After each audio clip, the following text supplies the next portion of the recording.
முதலமைச்சர் விஜயனுடைய முதல் சுதந்திர தின கோட்டை கொடியேற்றலுக்கு பிறகான உரை. ஆக்சுவலாக அவர் அரசு சார்ந்து பேசுவார்னு பார்த்தா அரசியலும் பேசியிருக்கிறார். ஓட்டு போட்டுட்டோம், கொண்டு வந்து சிஎம் ஆக்கிட்டோம், அதோட விட்டுறாதீங்க, தொடர்ந்து நீங்கள் ஆதரிக்கணும், நம்ம ஆட்சிக்கு எதிரான சதிகளையும் சக்திகளையும் எதிர்கொள்றதுக்கு உங்களுடைய ஆதரவு வேணும் அப்படின்லாம் பேசியிருக்கிறார். ஒரு முதலமைச்சராக அவர் அங்கே அதை செஞ்சிருக்க வேண்டாம். திரும்ப ஒரு எலெக்ஷன் மோடு, இடைத்தேர்தல் மோடு இதுலேயே தான் இருக்காரோ அப்படிங்கிற ஒரு இல்லை, அவர் ஆரம்பத்துலேருந்தே கரூர் விவகாரத்துலேருந்து ஒரு சதி அப்படிங்கிற விஷயத்தை திரும்ப திரும்ப அவர் பேசிக்கிட்டே இருக்கார். அவர் ஜெயிச்சு சிஎம் ஆகிட்டார். சிஎம் ஆனதுக்கு பிறகு தான் அதிகமாக சதி கோட்பாடை பேசுகிறாங்க. ஆட்சியை கலைக்க சதி, அதை பண்ண சதி, ஆட்சியை கலைக்க சதி அப்படின்னா இது என்னது? இல்லை, இது நீங்கள் தாவேக்கா கட்சி கூட்டத்தில் பேசுகிறதுல நமக்கு ஒன்றும் அப்ஜெக்ஷன் கிடையாதுங்க, இன்னும் ஒன்றா பேசலாம், அது உங்கள் கூட்டம். சுதந்திர தின விழாவுக்குன்னு ஒரு மரியாதை இருக்குது, அது அரசு விழா, அது அரசு விழா. இன்னொன்று சுதந்திர தின விழானா நம்ம வந்து சுதந்திரம் வாங்கி தந்து போராடக்கூடியவர்களை நினைவு கூறுறது.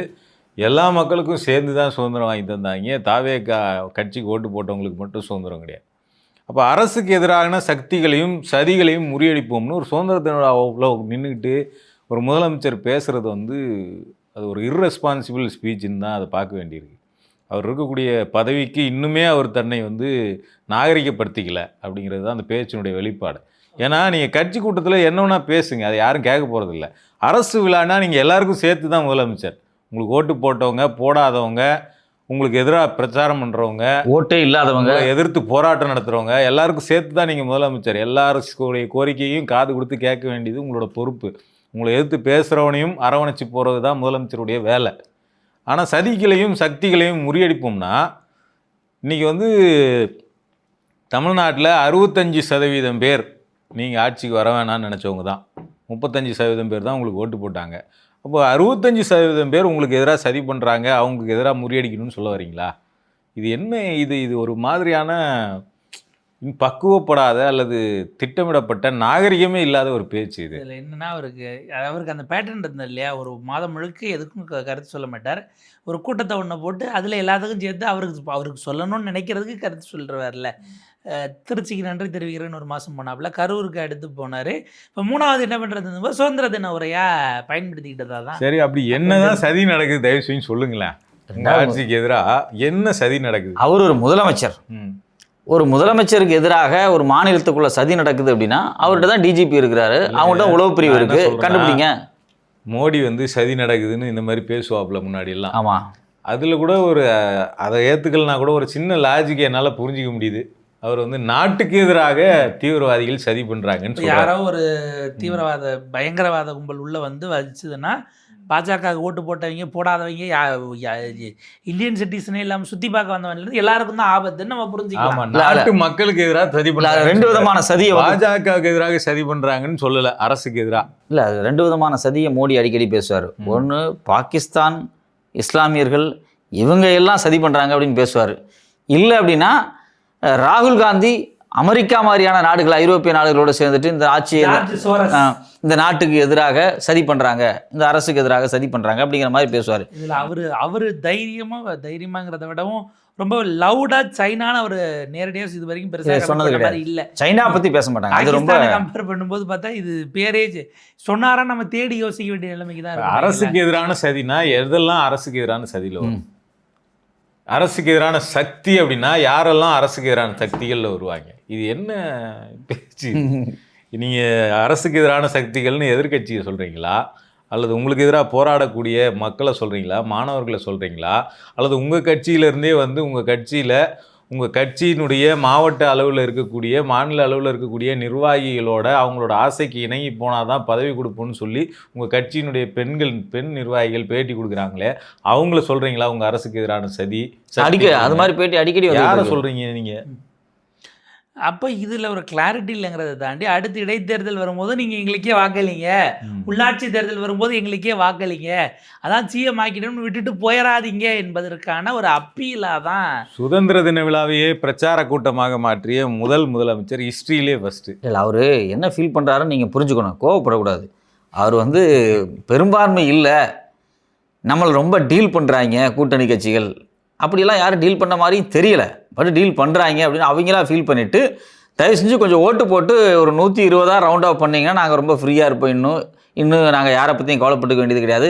ஆகுனா கம்யூனிஸ்ட்டு ஒரு அறிக்கை 2 அறிக்கை கொடுக்குறாங்க, விசிக ஏதோ சொல்கிறாங்க.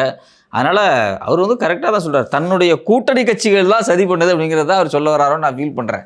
நான் அப்படி தான் ஃபீல் பண்ணுறேன். எல்லாம் தாண்டி அவரோட பேச்சை விட இன்றைக்கி வந்து ஹைலைட்டாக மீடியாவில் டிஸ்கஷன் ஆகிறது வந்து நடிகை கொடுத்த ரியாக்ஷன் அப்படின்னா பாலிமரில் நியூஸே போயிட்டுருக்கு. ஆமாம். ஸோ சுதந்திர தின விழாவுக்கு இப்படி ஒரு கால கொடுமை. சரி, இல்லை அவங்க குடும்பமாக வந்திருக்கிறாங்க, அவங்க அம்மா அப்பா வந்திருக்கிறாங்க. வழக்கமாக வீட்டிலேருந்து வருவாங்க, சுதந்திர தின விஷயங்கள் வந்து வீட்டிலேருந்து வருவாங்க. அந்த நடிகைக்கு அவங்க இன்வைட் பண்ணியிருக்காங்க போல இருக்கு. அவங்க 3 பேரும் பக்கத்தில் உட்காந்துருந்தாங்க. அவங்க 3 பேரும் தேசிய கொடி மாதிரியே ட்ரெஸ் போட்டிருந்தாங்க. அப்படிங்கிறதா இன்னைக்கு ஹைலைட்டாக மீடியாக்கள் சொல்லியிருக்காங்க. அளவுக்கு மீம் டெம்ப்ளேட் மெயின் ஸ்ட்ரீம் மீடியாவும் அதை ஆமாம் அதை ஊக்கப்படுத்தி இல்லை அதுக்கான டிஜிட்டல் ஃபுட் பிரிண்ட்டுங்கிறது கூடுதலாக பாடல்லாம் கூட போடுறாங்க. பாடல்லாம் போட்டு பரப்புறாங்க. நியாயப்படி எது விவாதமாக இருந்திருக்கணும்?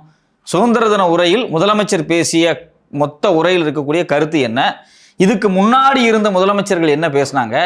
அதிலிருந்து என்ன வேறுபட்டு இருக்கு? இப்போ இதை தான் கம்பேர் பண்ணி ஊடகங்களும் போட்டிருக்கணும். பட் ஆனால் ரெஸ்பான்சிபிளாக பேசியிருந்தா அதுக்கு அட்டென்ஷன் கிடைக்கும். இன்னும் கூடுதலாக ஒரு ஆங்கிள் போனோம்னா நிதியமைச்சரும் அந்த பட்ஜெட்டில் தொட்டாரே தவிர அவராகவும் கொடுக்கல, இப்போ வரைக்கும் இந்த கவர்மெண்ட் கொடுக்கல. நம்முடைய செயல் திட்டம் 1 இயர் 3 இயர் 5 இயர்னு பிரிச்சுக்கிட்டு எதை எங்கே பொசிஷன் பண்ணுறோம் அப்படின்னு பட்ஜெட்டில் ஒரு ஓப்பனிங் சொன்னார். அதுக்கப்புறம் பட்ஜெட்டுக்குள்ளே அது வரும்னு நம்ம பார்த்தா கடைசி வரைக்கும் வரலன்னு வச்சுக்கிங்க.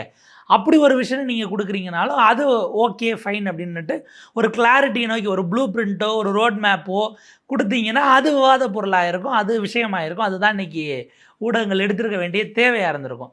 பட் அதை விட்டுட்டு எது இஷ்யூ கிடையாதோ, எது தேவையற்ற கூடுதல் கவனம் கொடுக்க வேண்டியது இல்லையோ பொதுமக்கள், அதற்கான ஒரு எக்ஸ்ட்ரீம் லைம் லைட்டுங்கிறது இன்றைக்கி கிடைச்சிருக்கிறது ஒரு பக்கம். அது இது மட்டும் இல்லை வளவன், இப்போ எல்லா விஷயத்துலையுமே ஒரு நாள் இல்லை மேக்ஸிமம் 48 ஹவர்ஸுக்கு ஒரு நியூஸை வந்து பிளான்ட் பண்ணி அந்த 48 ஹவர்ஸ் வந்து அதை பூம் பண்ணி ஒரு எல்லை வரைக்கும் கொண்டு போயிட்டு அடுத்த நாள் வேற டாபிக்குள்ளே போயிடுறாங்க. இல்லை, இன்னொரு விஷயம், இன்னைக்கு தகைசால் விருது, தமிழர் விருது ஆமாம் அறிவிக்கப்பட்டிருக்கு. யாருக்குன்னா அன்புமணியினுடைய மாமனாருக்கு, சௌமியா அன்புமணியினுடைய அப்பாவுக்கு. இதுவும் கூட்டணியா? சரி, ஓகே. இல்ல அவரு காங்கிரஸ்காரர். அப்படி எடுத்துக்கிட்டீங்கன்னா காங்கிரஸ்காரராக இருந்தாலும் ஒரே கல்லில் 2 மாங்கான்னு சொல்லுவாங்கல்ல, காங்கிரஸுக்கும் மாம்பழ கட்சிக்கும் சேர்த்து ஒரே கல்லில் 2 மாங்காய். இல்லை, அவர் 4 மாங்காய் தான் டார்கெட்டு. 4 எம்எல்ஏ 4 மாம்பழ எம்எல்ஏ ஒரே கல்ல 4 மாம்பழத்துக்கு அவர் குறி வச்சிருக்காரு, மாங்காய்க்கு வைக்கல. இதில் என்னன்னா ஆக்சுவலாக இவருங்கிறதுனால அது ஒரு பாசிங் ரெஃபரன்ஸாக சீனியர் ஜெர்னலிஸ்ட் ஒருத்தர் பேசணும்னு சொல்லி இருந்தார். ஒரு முறை இவர் அப்போ காங்கிரஸ் கட்சியினுடைய மாநில தலைவராக இருக்கிறாரு. குரு பூஜைக்கு போகும்போது அந்த கிருஷ்ணசாமி நினைச்சு இவரை வழிமறிச்சு ஒரு குரூப் தாக்கிடுச்சு. தாக்கி அவர் கொஞ்ச நாள் மருத்துவமனையில் இருந்து பெரிய அளவுக்கு காயம் இல்லைனாலும் கொஞ்சம் இருந்து டிஸ்சார்ஜ் ஆகி வந்தாருன்னு அவரை பற்றி பெயர் ஒற்றுமைனால ஒரு சிக்கல் ஆயிடுச்சுன்னு ஒரு பின்கதை ஒன்றும் உண்டு. அவர் முன்னாள் எம்பியாக இருந்திருக்காரு. ஆக்சுவலாக அவருடைய மாமனார் யார் இப்போ அவார்டு வாங்குறாரு, அவருடைய மாமனார் எக்ஸ்எம்எல்ஏ அப்படிங்கிற செய்தியும் ஆர் முத்துக்குமார் அவர்கள் போட்டிருந்தார். அப்போ இப்போ பையனும் எம்பியாக இருக்காரு. அவரை எதிர்த்து தான் தங்கர் பச்சான் அன்புமணி இறக்கினாருங்கிறது கூடுதல் தகவல். இதுக்கு விஷ்ணு பிரசாத்துக்கு இதில் தானே இறக்குனாங்க. ஸோ அப்படியான ஒரு இதெல்லாம் இருக்குது. ஒரு காங்கிரஸ் ஒரு தோழமை அப்படி எதுவும் காட்டுறதுக்கா அல்லது நேரடியாகவே பாமகவோட ஃபர்ஸ்ட் ஃபேமிலி சந்தோஷப்படக்கூடியது தானே? இந்த தகைசால் தமிழர் விருதுங்கிறதுக்கு ஒரு பேஸே இல்லாமல் போயிடுச்சேன்னு நினைக்கும் போது தான் ரொம்ப காலத்தில் தமிழ்நாட்டினுடைய உயரிய விருது.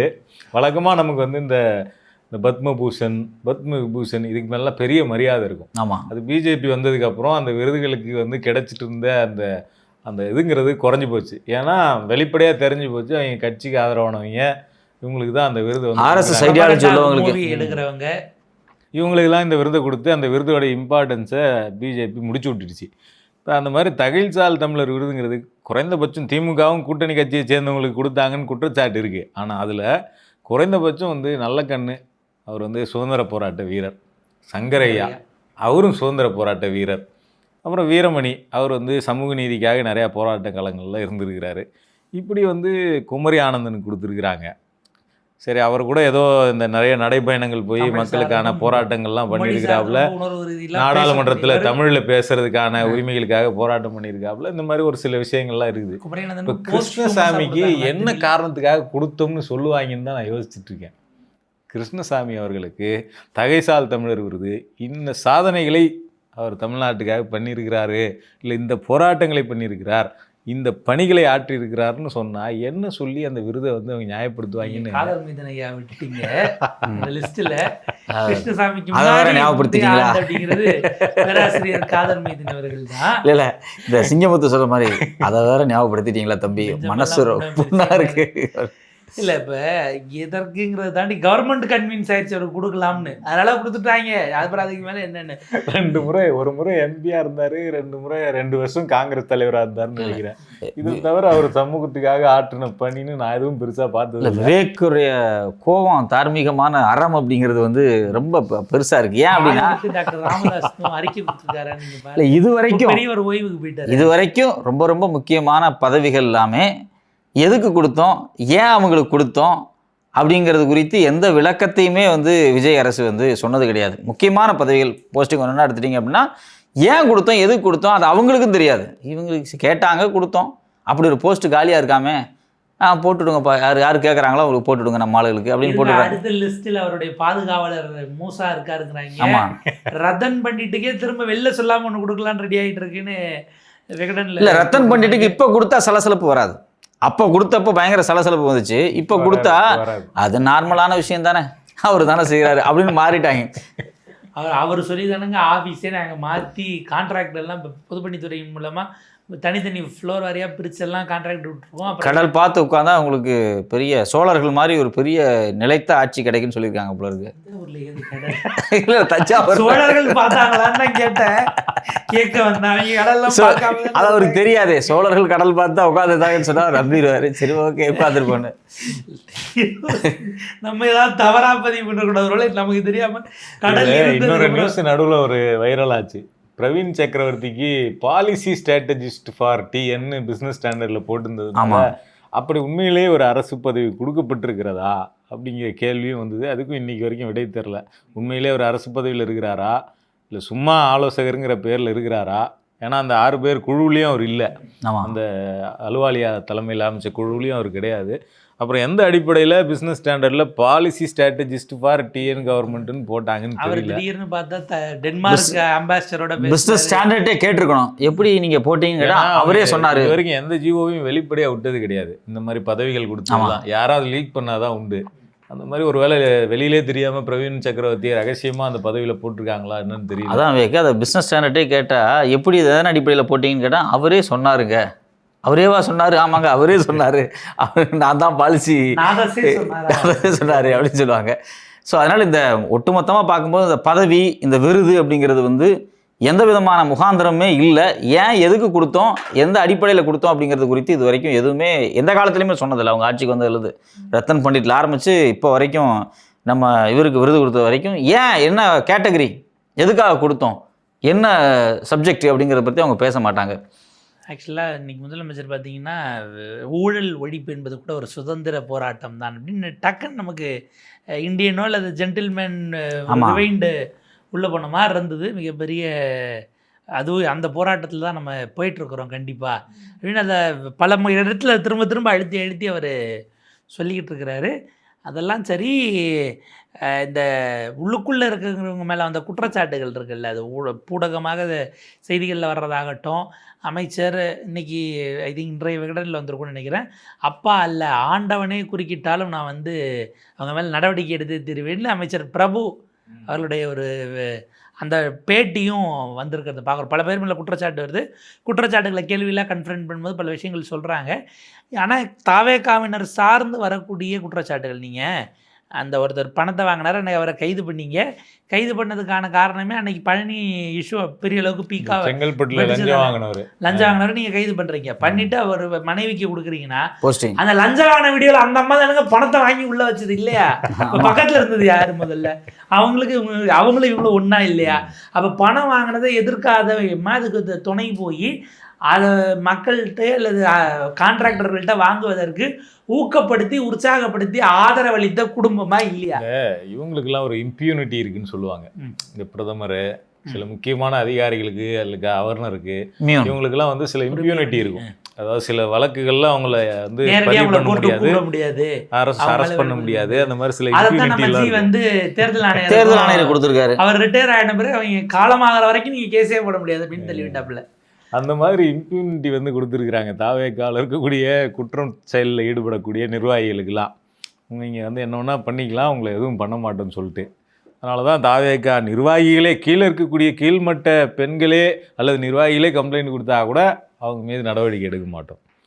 ஸோ ஃபுல் ஃப்ரீ, எல்லாத்துக்கும் அலௌடு. அவர்களை கட்சியில் இருந்து வேற நீக்குவோம், அதுவும் நடக்கும். ஆமாம், இது வரைக்கும் படிப்படியாக பல பெண்களை கட்சி விட்டு நீக்கியிருக்கிறாங்க. யாரெல்லாம் அந்த குற்றச்சாட்டுகள் முன் வச்சாங்களோ எல்லா பெண்களையும் தூக்கிட்டாங்க. குற்றச்சாட்டுகள் நீங்கள் எப்படி ப்ரெஸ்ஸில் சொல்லலாம்? ப்ரெஸ்ஸிலேயே தானே நீங்கள் கட்சிக்கு களங்கத்தை ஏற்படுத்திட்டீங்க. வெளியில் சொல்லி செஞ்சது உண்மையாக இருந்தால் அதை அப்புறம் இருக்கட்டும், நீ எப்படி ப்ரெஸ்ஸில் சொல்லுவேங்கிறது. இல்லை, சமீபத்தில் இந்த நீங்கள் சொன்ன மாதிரி பல்வேறு குற்றச்சாட்டுகள் வந்து ஓடிக்கிட்டு இருக்கிறதுல இப்போ இந்த இன்வெஸ்டர்ஸ் மாநாட்டில் வந்து ஒரு 10,000 கோடி கம்பெனியை பற்றி ஒரு பெரிய பரபரப்பான செய்தி ஓடிக்கிட்டு தான் இருக்குது.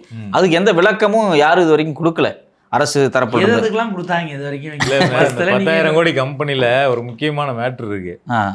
அதோடைய கேபிட்டல் வந்து 1 லட்ச ரூபா தான் அப்படின்னு 3 லட்சமா போட்டிருக்காங்க. ஆத்தரைஸ்டு கேபிட்டல் 1 லட்சம், பெய்ட் அப் கேபிட்டல் 1 லட்சம், சப்ஸ்கிரைப்டு கேபிட்டல் 1 லட்சம், மொத்தம் 3 லட்சம் நினைக்கிறேன். 1 லட்சத்துக்கு 3 லட்சத்துக்கு என்ன பெரிய வித்தியாசம்? 3 லட்சம் வச்சிருக்கிறனால 10,000 கோடி போட்டுற முடியுமான்னு கேள்வி இருக்குங்களா? அப்படி இல்லை, சரி எதுக்கு கரெக்டாக சொல்லணும்ல. கரெக்டாக சொல்ல. கம்பெனி பேர் வந்து light house green data centre private limited.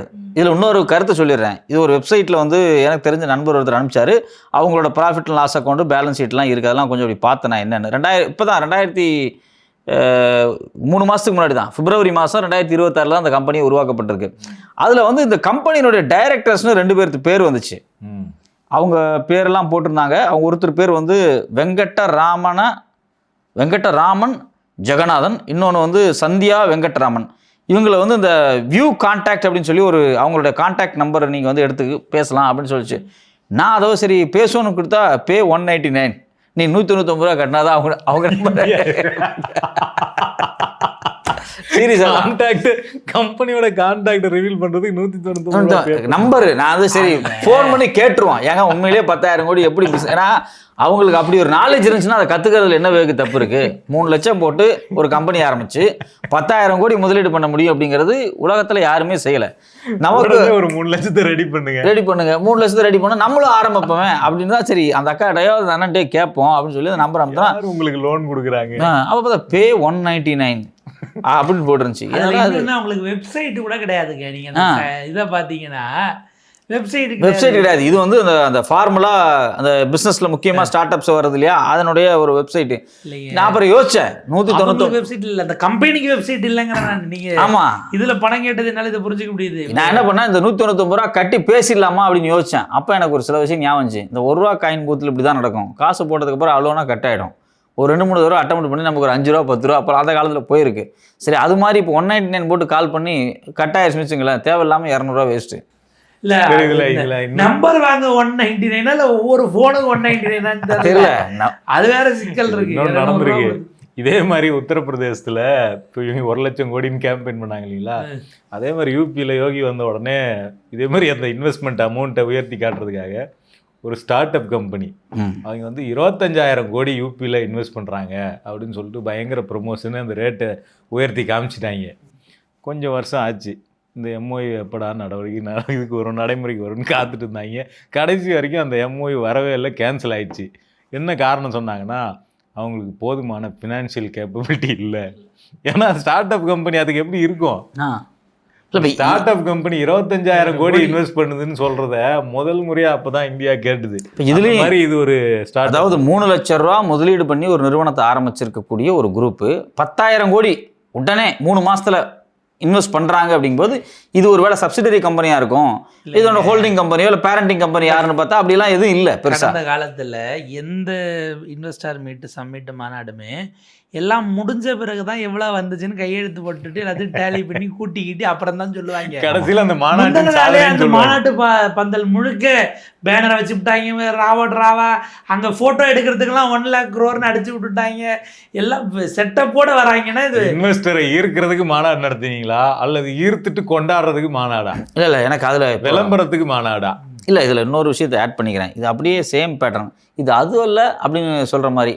இப்போ இந்த முதல் நாள் வந்து ஃபஸ்ட் ஷோ ரிலீஸ் ஆன உடனேயே 24 hours கூட ஆயிருக்காது. 500 அதுக்குள்ள crores. முதல் நாளே 500 கோடி வசூல் அப்படின்னு போடுவாங்க. Worldwide collection. நாம சொன்னோம் எப்படிதான் அந்த 500 கோடி வசூல்னு சொன்னீங்க, எப்படி சொன்னீங்க? நாங்கள் 500 கோடி ஒரே நாளில் வசூல், அடுத்த நாள் காலை பேப்பரில் ஃபர்ஸ்ட் பேஜில் வருது. எப்படிடா சொல்கிறீங்க ஒரே நாளில்? இப்போ நீங்கள் தேட்டருக்கு கணக்கு பார்த்தீங்களா? எத்தனை தேட்டரில் ரிலீஸ் பண்ணீங்க, எத்தனை தேட்டரில் வந்து வித்துச்சு, எவ்வளோ ஹவுஸ்ஃபுல்லாக இருக்குது, என்ன எதுவுமே இல்லாமல் ஒரு ப்ரொமோஷன் பண்ணுவாங்கல்ல, விஜய் படம் முதல் நாள் 500 கோடி அப்படின்னு ப்ரீ டிட்டர்மைண்டா 500 கோடி முதல்ல ரெடி பண்ணி வைப்பாங்களா, அதே மாதிரி இருக்குதுன்னா. அது முந்தின வருஷம் அஜித் படம் வந்திருக்கும், அந்த படம் ஒரு 300 கோடி இல்லை 200 கோடி வந்திருக்கும். அதை விட நம்மளுது அதிகமாக தான் இருக்கும். அப்போ அது ஒரு பிளான் பண்ணு அப்படின்னு பண்ணுவாங்கல்ல, அந்த மாதிரி போன வருஷம் டிஎம்கே எவ்வளோ பண்ணுச்சு, அதை விட நம்மளுது அதிகமாக தான் இருக்கும். அப்போ அதுக்கேற்ற மாதிரி கணக்கை காட்டு அப்படின்னு ஒன்று பண்ணி வச்சுருக்கிறாங்க. ஸோ இதில் வந்து இன்னொரு முக்கியமான மாற்றம், நேற்று அதிரடி மாற்றம் ஒரே நாளில் நடந்திருக்கு. நமக்கு தெரியல. 11 சரக்கு பிராண்ட் வந்து டாஸ்மாக்ல உணவு பாதுகாப்பு துறையினால தடை செய்யப்பட்டுச்சு. வீரன் உள்ளிட்ட 11. இன்னைக்கு காலைல எடப்பாடி அது குறித்து ஒரு பேட்டி கொடுத்துருக்காரு.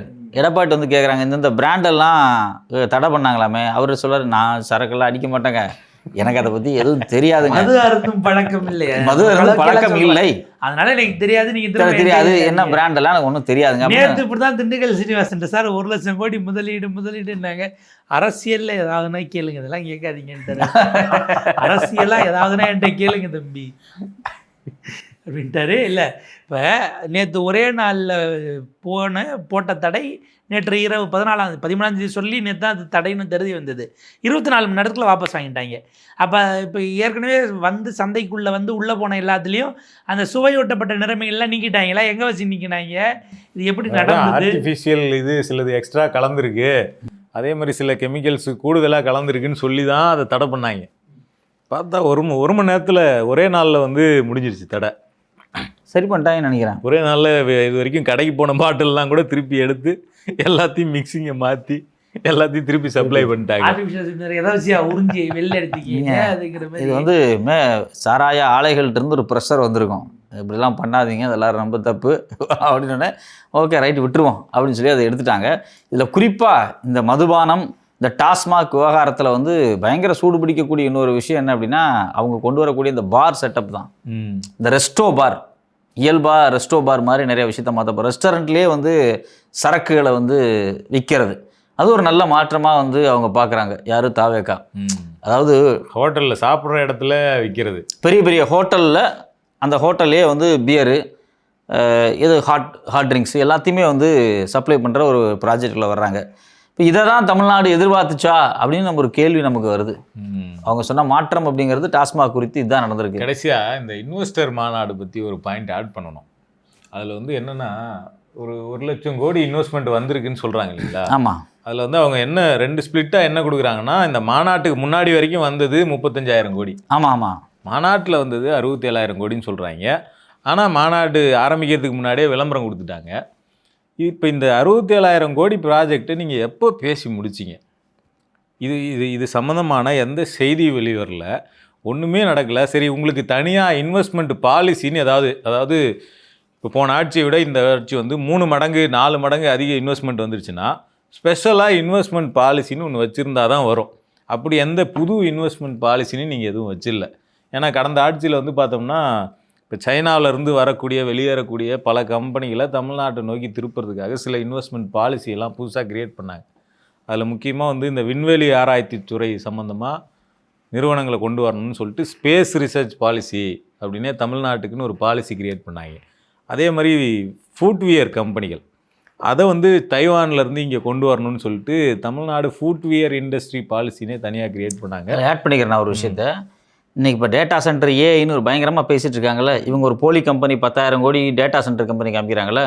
ஸ்டாலின் வந்ததுக்கு பிறகு தான் டேட்டா சென்டர் பாலிசி கொண்டு வந்தார். அந்த மாதிரி நவம்பர் 2021 டேட்டா சென்டர் பாலிசி கொண்டு வந்தார். அதன் அடிப்படையில் தான் எல்என்டி டேட்டா சென்டர் காஞ்சிபுரத்துக்கு வந்துச்சு. டேட்டா பாலிசி அதில் என்ன முக்கியமான விஷயம்னா, 500 கோடி இன்சென்டிவ்ஸ் கொடுப்போம் அப்படின்னு அறிவிச்சார். யார்? ஸ்டாலின். நாங்கள் 500 கோடி இன்சென்டிவ்ஸ் தர்றோம், நீங்கள் ஏஐ நிறுவனங்களை டேட்டா சென்டரை எங்கள் ஊருக்கு கொண்டு வாங்க அப்படின்னு சொல்லி போட்டாங்க. அதில் சில முரண்பாடுகள் வந்துச்சு. இப்போ எல்என்டி 15,000 கோடி நாங்கள் டேட்டா சென்டர் காஞ்சிபுரத்தில் உருவாக்குறோன்னு சொல்கிறாங்க இல்லையா? அதில் எவ்வளோ பேர்த்துக்கு வேலை வாய்ப்பு தெரியுமா? 500 பேர்த்துக்கு தான். அதே எல்என்டி 1000 கோடி போட்டு காட்டுப்பள்ளியில் வந்து விண்ட் எனர்ஜி ஒர்க் பண்ணுறாங்க. ஆனால் அதுக்கு வந்து எக்கச்சக்கம் 4000-5000 பேருக்கு மேலே வேலை ஜெனரேட் ஆகுங்கிறாங்க. பட் டேட்டா சென்டருக்கு வேலை வாய்ப்பு அப்படிங்கிறது ரொம்ப ரொம்ப குறைவாக இருக்கும். தண்ணி பயன்பாடு, இயற்கை சார்ந்த சில சிக்கல்கள் அதில் இருக்குது. பட் ஆனால் அதனால தான் சில டேட்டா சென்டர், கூகுள் டேட்டா சென்டர்லாம் தமிழ்நாட்டுக்கு வேண்டான்னு சொல்லி ஸ்டாலின் அரசாங்கம் முடிவெடுத்தாங்க. இது வேண்டாம், இதனால வேலை வாய்ப்பு ஒன்றும் பெருசாக ஜென்ரேட் ஆக போகிறதில்ல அப்படின்னாங்க. பட் ஆனால் இந்தியாவில் டேட்டா சென்டர் பாலிசியை கொண்டு வரணும் அப்படின்னு ஒரு ஸ்டேட் கவர்மெண்ட் நினைச்சது அப்படின்னா அது தமிழ்நாடு தான், அந்த ஸ்டாலின் தான் கொண்டு வந்தாங்க.